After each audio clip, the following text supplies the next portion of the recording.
for, as a Mexican American, Chicana, I interestingly in the last census put myself down as detribalized native, which is what I feel I am. I'm very close to my indigenous roots, even though we, have lost all track of what anything is, which landed me a 30-minute interview with the census people. Very strange, but anyway, other story.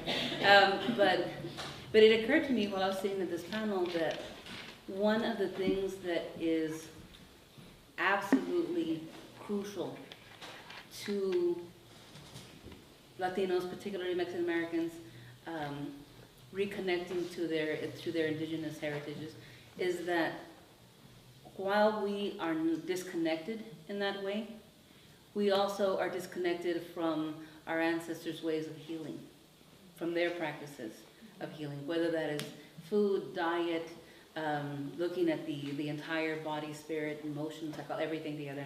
We are cut off from that for as long as we deny or are separated from that that connection, that what's the word I want? I'm sorry? Lineage? That lineage, that identity. As long as we're cut off from that, we're cut off from the rest.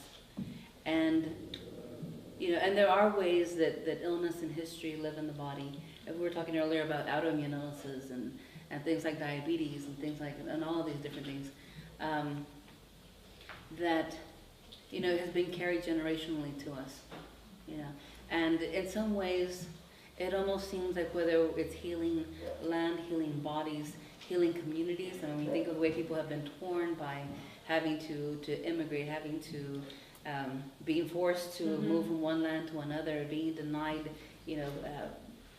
ancestral lands, and of course seeing the pollution and degradation of that land. All of these different things. It all in some way goes back to, although it might sound crazy to people, that we are still having to return back to try to heal the wounds that began at the conquest.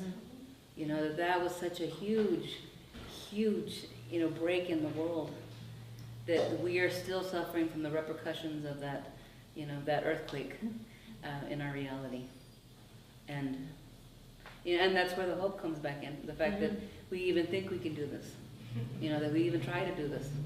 That our people are recovering, and we're still in a recovery. I mean, it feels like that in some ways everybody has this magic number in their head, which is 500, 550, 600 years, whatever.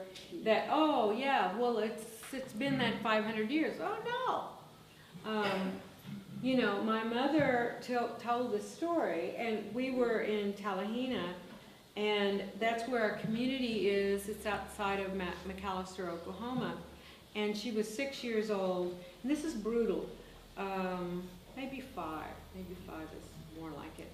And this community in Tanny Hill, outside of McAllister, Oklahoma, was filled with Choctaws. So my mother, born in 1932, had never seen a white person, never.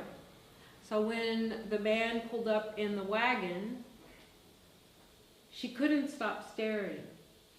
And my grandmother, who was in boarding school, blindfolded her and said, "When you can stop staring, I'll take the blindfold off." Because she didn't know what, who, what, when, and where. And she said, "I still remember that looking at a white person for the first time. I was shocked." So that's not 500 years ago. It just talks about the community in which she was raised. Her first language was Choctaw.